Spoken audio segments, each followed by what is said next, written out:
Former French President Jacques Chirac dies at age 86. President Ali Bongo Ondimba and other international leaders presented their condolences.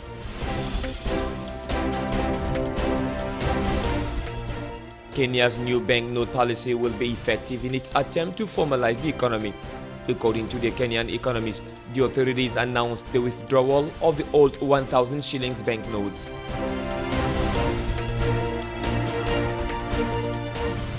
The former French President Jacques Chirac died at the age of 86 in Paris, but his very remarkable career during his 12 years spent at the Champs-Élysées did not mark only the French. Africa still remembers its friend with 40 trips to the continent, of which he was close through his relationships with many heads of state.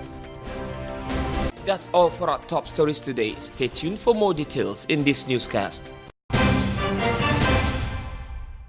Nicknamed the African President of France from 1997 to 2002, Jacques Chirac died this Thursday, September 26, 2019 in Paris at the age of 86. The right-wing politician had a close relationship with Africa. His death provoked reactions from some heads of state of the continent. On Twitter, Gabon President Ali Bongo Ondimba wrote, "Jacques Chirac was a great friend of Gabon, a sincere lover of Africa. He was more to me than a friend, a spiritual father whose benevolence I will never forget. On behalf of the Gabonese people, I offer my sincere condolences to his family and to the French people." On his side, Macky Sall, President of Senegal, recognized in Chirac an outstanding statesman. France and the whole world have just lost a great statesman with the death of President Jacques Chirac. I extend my condolences to his family, to President Macron, and to the French people who are friends, Macky Sall. The Ivorian president salutes the memory of a great friend of President Houphouët-Boigny and of Côte d'Ivoire. I extend my sincere condolences and those of the nation to President Emmanuel Macron and to the French people following the death of former President Jacques Chirac. I salute the memory of a great friend of President Houphouët-Boigny and of Côte d'Ivoire. Gabonese Minister of Foreign Affairs Alain-Claude Billy-Binze addressed world leaders in New York on Friday at the 74th session of the UN General Assembly. Clearly motivated by the vision of including Gabon in the fight against climate change, his speech was focused on alternative solutions and more commitment from head of states in implementing these crucial decisions. Observation: we must, without further ado, ensure that our words become action and expedite the implementation of our commitments. Now more than ever before, we must take stock of progress and remaining difficulties. At the same time, we must take stock of new challenges which may require that we adapt our strategies and tailor them to these new needs and challenges. Protecting nature and preserving its biodiversity was also part of the Gabonese minister's speech, inciting world leaders to strive for sustainability. Commitments towards developing countries must be fulfilled, namely the transfer of clean technologies and the improvement of access to renewable energy, and commitments to ensure the transition of industry from one which pollutes to one which is low in carbon and respects the environment. The Central Bank of Kenya bans all old edition of 1 shilling notes. Last week, a man walked into a Nairobi car yard and paid for a luxury Mercedes with a mountain of 1,000 shilling banknotes, desperate to float cash that within days would be worthless. With a deadline looming before the Central Bank of Kenya bans all old edition 1,000 shilling notes, big fish with their fortunes stashed in cash are under pressure to find ways to jettison their money. A new print of the 1,000 shilling banknote, the largest denomination, was rolled out in June, with the Kenyans given to September 30th to exchange their old bills at the bank or be stuck with bundles of useless cash. The operation is aimed at flushing out dirty money being hoarded by tax evaders, crook businessmen, and criminal groups. Large deposits of the old notes, embossed with the image of Kenya's founder father, Jomo Kenyatta, raise alarm bells at banks and require paperwork to prove their origin. The central bank in June said there were roughly 218 million 1,000 shilling notes in circulation, but declined to say what proportion was being stashed as black money. The amounts are low, so those exchanging the old bills avoid detection, and upon returning the debt, his money is cleaned into new bills. One bar in the coastal city of Mombasa is offering to swap banknotes on behalf of drinkers, encouraging punters to spend big at their Old Notes sent-off party being held the eve of the denomination.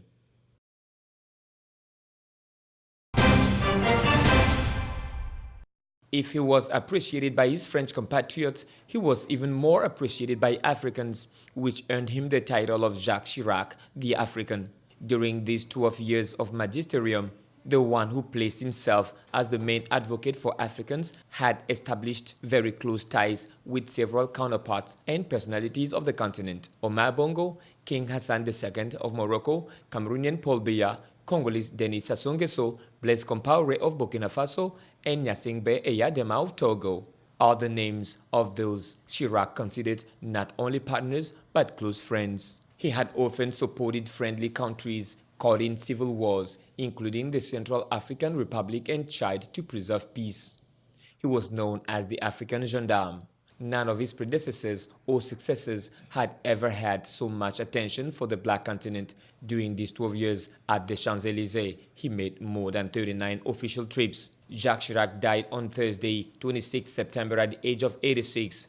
The former French president cultivated a passion for African art, which led to the creation of the Musée du Quai Branly, inaugurated in 2006. With him, it was a France more engaged on the continent. He promised support for the development of Africa, but also invited the international community to also commit to support Africa in order to help the continent develop further.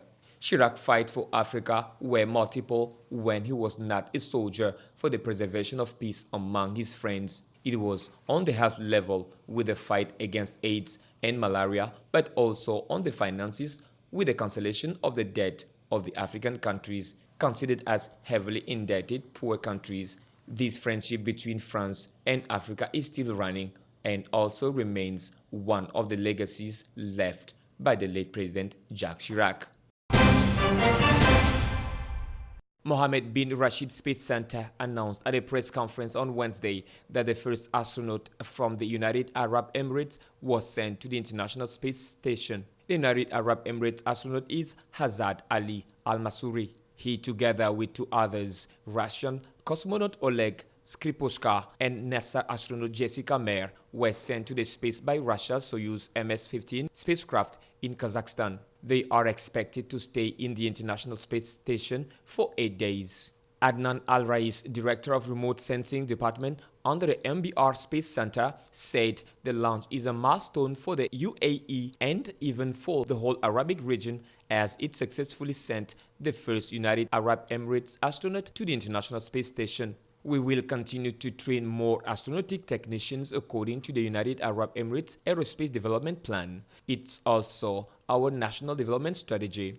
We will develop aerospace industry and cutting-edge technologies and make aerospace industry a driver for the sustaining prosperity and development of the United Arab Emirates, says Adnan Al-Rais, director of Remote Sensing Department at MBR Space Center. Israeli president tasked on Wednesday incumbent Prime Minister Benjamin Netanyahu with forming the country's 36th government, following the deadlock September 17 election that yielded inconclusive results. In joint broadcast remark, President Reuven Rivlin said he is decided to task Netanyahu with forming the next government, although Benny Gantz and his centrist Blue and White Party won a narrow victory over Netanyahu's right-wing Likud. Rivlin said his decision followed a 2-day-long official consultation process, during which 55 lawmakers said they supported Netanyahu as the next prime minister and agreed to join a governing coalition under his leadership. Gantz had 54 lawmakers recommending him, but 10 of them, lawmakers with the Arab Jews joint list, say they will not join a possible governing coalition under Gantz. Netanyahu said he accepted the appointment and called for a wide unity government under his leadership. According to the Israeli law, Netanyahu has 28 days to form a cabinet. If he fails within the specified time, he can apply to the president for an extension of 2 weeks. If it's still not completed by then, President Rivlin will authorize the other political party leader to try to form a cabinet. A Spanish court will on Friday attempt to untangle a bitter multi-million euro contract dispute between Brazilian star striker Neymar and his former club Barcelona. On Friday morning, the two parties will attend a private half-hour session with the judge at the Labour Court in L'Hospitalet de Llobregat at Barcelona suburb before the hearing begins at 10 a.m. The session is open to the public. The dispute began when Neymar made the shock transfer to PSG in 2017, less than a year after signing his new contract with Barca, which would have seen him staying there until 2021. Worth 222 million euros at the time, the transfer remained the highest sum ever paid for a player. Barcelona then sued Neymar for breach of contract and refused to pay him the 26 million euros, which were part of his contract renewal bonus. In the last few months, the superstar, who have a huge social media following, found himself facing a rape allegation, which was dropped in August, and an assault charge for hitting a fan after PSG shocked defeat in April's French Cup final. Former French President Jacques Chirac dies at age 86. President Ali Bongo Ondimba and other international leaders presented their condolences.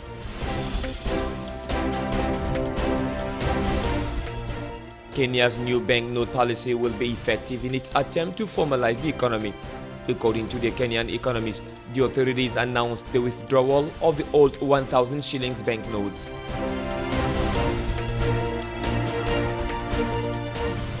The former French President Jacques Chirac died at the age of 86 in Paris, but his very remarkable career during his 12 years spent at the Champs-Élysées did not mark only the French. Africa still remembers its friend, with 40 trips to the continent, of which he was close through his relationships with many heads of state. That's the end of our newscast of the day, but keep watching Gabon 24 for further news.